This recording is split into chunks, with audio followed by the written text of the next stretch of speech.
Bismillahirrahmanirrahim. Assalamualaikum warahmatullahi wabarakatuh.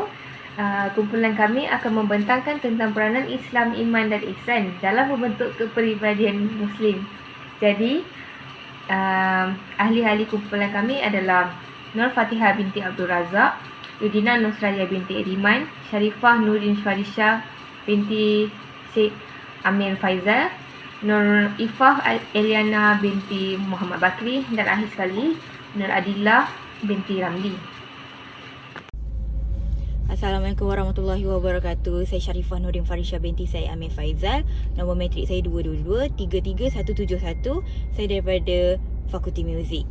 Jadi saya akan menerangkan pendahuluan mengenai topik daripada grup kami, iaitu peranan Islam, iman dan ihsan dalam membentuk kepribadian Muslim.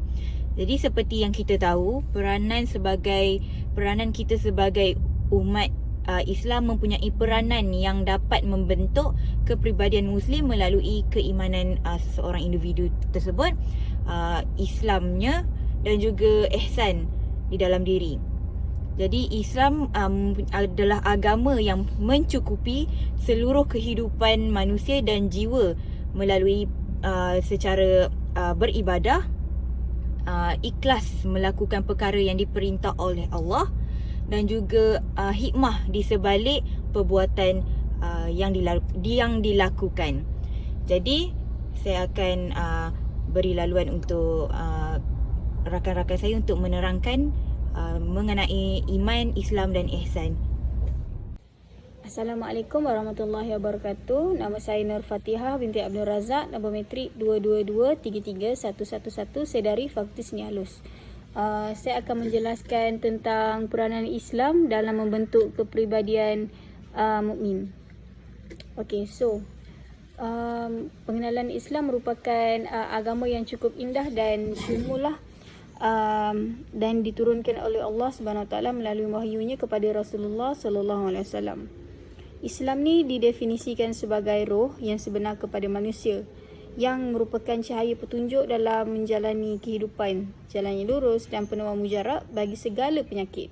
So bagi mereka yang mengamalkan agama Islam ni, mereka tidak akan sesat lah apabila mengamalkan. Allah SWT menjelaskan bahawa Al-Quran itu sendiri merupakan ubat penyakit luar dan dalam umat Islam. Al-Quran melahirkan satu ilmu pendidikan yang sampai sekarang tiada tolok bandingnya dengan sumber ilmu. So dalam membentuk kepribadian yang cemerlang, beberapa peranan Islam ni digambarkan sebagai agama yang merangkumi semua aspek kehidupan di dunia dan juga aspek kehidupan selepas mati. So, yang pertama, Rasulullah SAW meninggalkan Al-Quran dan Sunnah sebagai panduan kepada umat Islam dalam menjadikan mereka sentiasa berada di jalan yang lurus dan tidak akan sesat selama-lamanya. Kedua, menjadi seseorang individu yang berkepribadian cemerlang, menggambarkan kecemerlangan yang sebenar melalui contoh kecemerlangan yang ada dalam diri Rasulullah SAW yang secara sempurna, menampilkan Quran yang hidup dalam seluruh aspek kehidupan. So, perlu mengibarkan kehidupan di dunia tanpa meminggirkan kehidupan akhirat. Terakhir adalah menjadikan Al-Quran dan Sunnah sebagai panduan kepada pendidikan Islam. So, dekat sini kita tahu peranan pendidikan Islam ni memang terbukti berjaya lah, dapat melahirkan sebuah tamadun yang menguasai sepertiga dunia sehingga menjadi warisan pemodenan dunia hari ini. Assalamualaikum warahmatullahi wabarakatuh. Nama saya Nur Ifah Eliana binti Muhammad Bakri. Nombor matrik saya ialah 222-33175. Saya daripada Fakulti Muzik. Saya akan menerangkan tentang iman. Iman dari segi bahasa ialah percaya dan yakin. Manakala daripada segi istilah ialah kepercayaan yang meresap ke dalam hati dengan penuh keyakinan dan tidak bercampur syak dan ragu, serta memberi pengaruh bagi pandangan hidup dan tingkah laku. Kedua, tentang iman. Iman mendorong manusia ke arah pribadi yang diredai Allah, menentang keinginan hawa nafsu yang menjurus ke arah maksiat. Daripada Abu Hurairah radhiyallahu anhu, Rasulullah sallallahu alaihi wasallam bersabda, iman itu memiliki 70 cabang, riwayat lain 77 cabang, dan yang paling utama ialah la ilaha illallah, dan yang terendah ialah membuang duri dari jalan Dan malu juga merupakan salah satu cabang iman. Kehidupan tanpa iman. Individu tanpa iman bagaikan sehelai bulu yang diterbangkan oleh hembusan angin. Individu tanpa iman seperti manusia yang tidak ada nilai dan akarnya.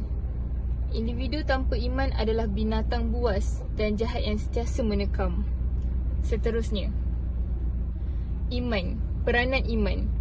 Peranan iman dalam segi kehidupan menjadi tenang. Allah merupakan Khalik yang menciptakan manusia. Sudah pasti yang menciptakan mengetahui baik dan buruk makhluk ciptaannya.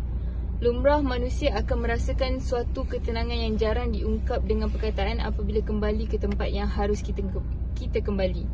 Kedua, pendorong berakhlak baik. Keimanan yang mendalam menggalakkan diri seseorang melakukan amalan yang hanya diredainya, di samping meninggalkan apa yang dilarangnya. Hal ini kerana orang yang beriman memahami hikmah perintah dan larangannya.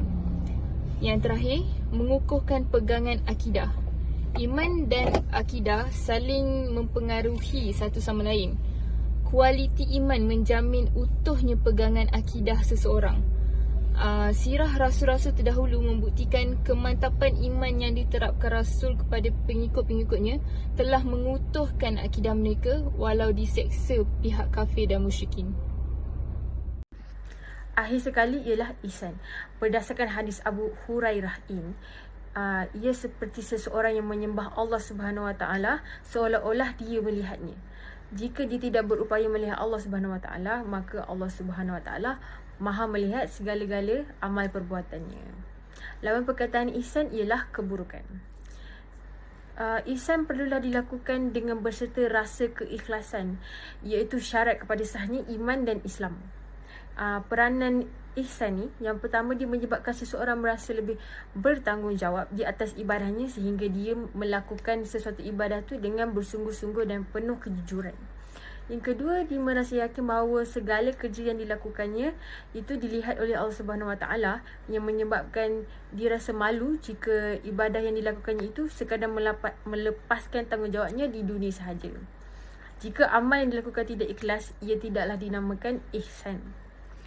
Saya Irdina Nur Suraya, nombor matrik 2223-3112. Bagi penutup pula adalah ibadah yang sempurna di dalam Islam dapat difahami dalam bentuk yang praktikal dengan meliputi ajaran agama Islam, iman dan ihsan.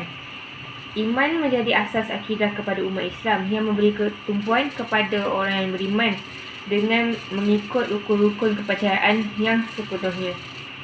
Islam pula merupakan manifesto kepada iman dengan melakukan amal ibadah berdasarkan kaedah dan cara yang ditetapkan. Natijah daripada iman, Islam dan ihsan yang diyakini dan diamalkan menghasilkan perasaan yang tenang, aman dan bahagia. Terima kasih.